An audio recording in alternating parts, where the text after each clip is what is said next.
Hello and welcome to World Talks on TVP World with me, Ashim Kumar. Poland is leading the charge in Central and Eastern Europe when it comes to investing in artificial intelligence. According to EY's latest Entrepreneurship Barometer 2025, Polish companies are not only adopting AI faster but also achieving measurable business benefits. Joining us to discuss whether Poland is on the path to becoming a Silicon Valley on the Vistula is Bartosz Pacuszka, AI technology leader and partner at EY and co-author of the report. Welcome, Bartosz. Welcome, and thank you for pronunciation correctly. Well, I've been practicing it all day, so I'm glad we got there. Thanks for taking the time. You've authored this report with your colleagues, of course, but what have the main conclusions been that you've drawn from it? First of all, thank you for invitation. So what I can say about this report and mainly the results or our main assumptions that we have previously running this report, this is how we are advanced comparing to the rest of the world, especially to the West Europe. By we, you mean Poland? In Poland, yes, exactly. How we advance in, mainly adoption of AI. Because if we are talking about AI, we can talk about developing AI and adoption of AI. So we mainly focus on adoption. So how our companies, internal, are adopting or using the AI for their business operations. So, and the results are very good for Poland, to be honest.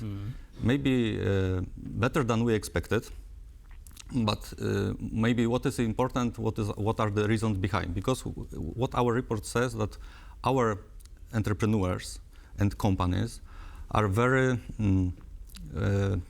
open to implement AI in different aspects.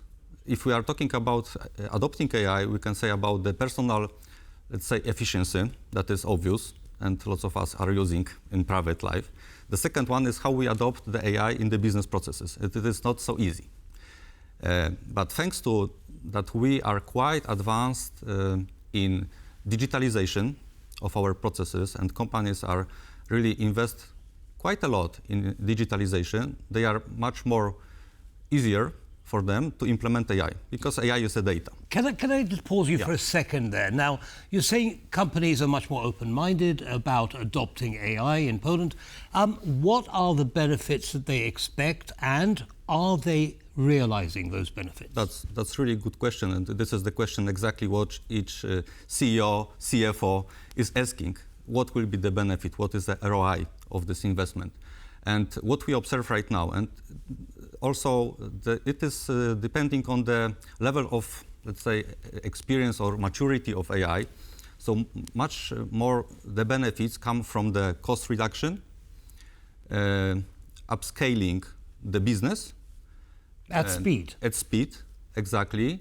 Also the efficiency and not so much at the revenue side, at the revenue of financial benefits in terms not of the cost reduction, but increasing the business in terms of, greater margin or greater turnover.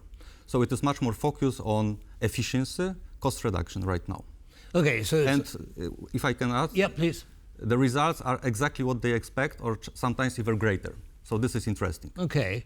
Now, what is it that has made Poland the leader in this way? Is it a cultural thing? Is it because we see AI developments in Ukraine, as the Ukrainians have been using AI to defend themselves?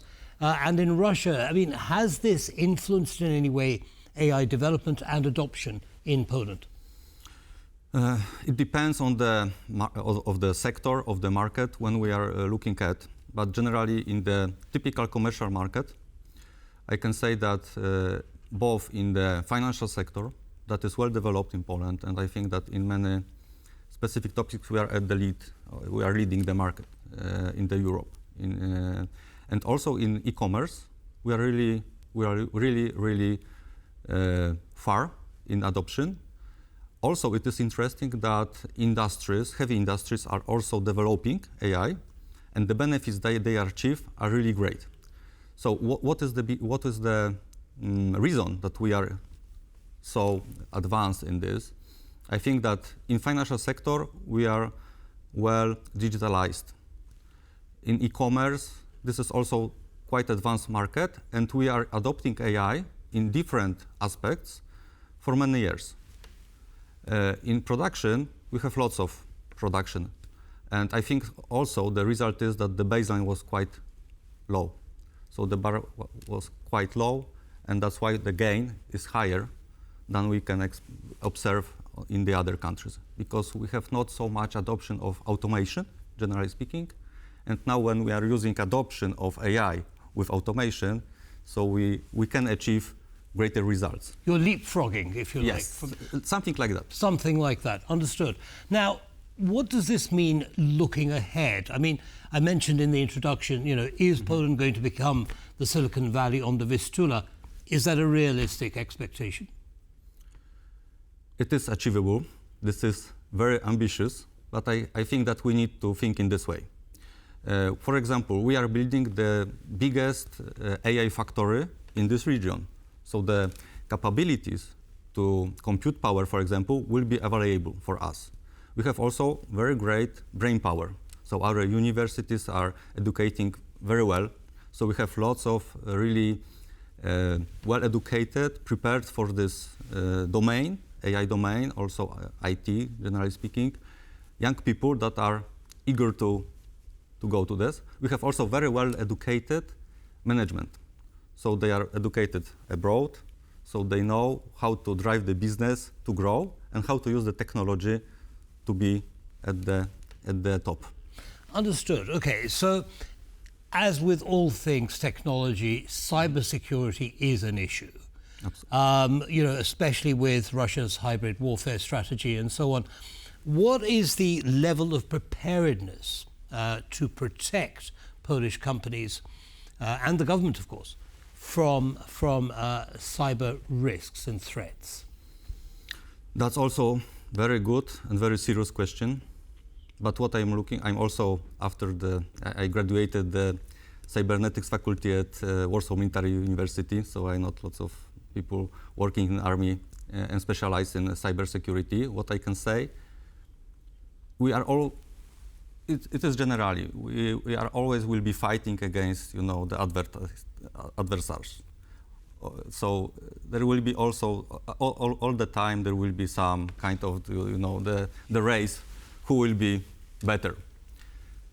However, I think that what we can observe, this is very little number of serious incidents in Poland. So it means that our back office is working very well. We cannot avoid situations, hard situations, that's for sure, but the question is what will be the impact? And I think that what we can now observe under the so many attacks, we are quite safe. We are quite safe. Understood. Okay, so I'd like now to kind of zoom out and talk about it in the international context. There's been a recent meeting on AI in Beijing, with international meeting. What have been the main outcomes from that meeting? Oh, many of them. But for sure, what we know, we need to speed up the development. We need to focus on the regulations, how we want to put the regulations on the market to be really responsible for implementing AI and be competitive. So it is, I think that is one of the main questions, how to implement it accordingly to our values that we have in the Europe and be competitive to the rest of the world, especially to the China. And okay, so in this meeting that has recently taken place, what was the discussion on this particular point about controlling, regulating AI development? So we are working in Europe, we are working on another act for the development of AI. So I think that this is one of the key topics right now. So we know that AI Act is actually on place. So we are in the path of implementing. However, we need to also put some additional mechanism to support entrepreneurs, universities, and also governments to be at the edge of this development also.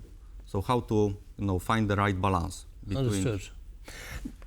And now China has proposed a global body to do exactly this, to do the regulation globally, and it has also proposed that it leads that body. Your thoughts on that idea? It is a hard question and very, political one. Well, do you think it's a good idea? I think that what we can observe, I think that it is not right to have one country that will be leading this, because it is very dangerous to have one country leading this very strategic topic. Understood. For the whole world. So a dispersion of leadership is what you would prefer to see? Exactly. Okay, now I'd like to talk about Ukraine, still staying in the international field. Now, we've seen that in Ukraine there have been lots of developments in the way that AI has been used in the war. For example, by making drones much more independent, autonomous, and effective on the battlefield. Do you see Poland's growing expertise supporting that evolution in Ukraine, as well as, of course, with the Polish military? Absolutely, it is one of the hot topics, but it is developed for a long time. My alma mater is quite advanced in this, so I know that from many years, artificial intelligence was a topic of, let's say, the research, development at this academy. It also was the R&D type of projects, and for a few years, several years, it is going to be used on the operations. So absolutely, this is something that I think that we are quite advanced in this right now. Well, it's an ongoing story, and I'm sure you'll come back and tell us how things develop in the future. Thank you very much for taking the time to join us. Thank you very much for the invitation. Thank you. And that brings us to an end to this World Talks, but stay tuned, we have lots more coming up. Goodbye.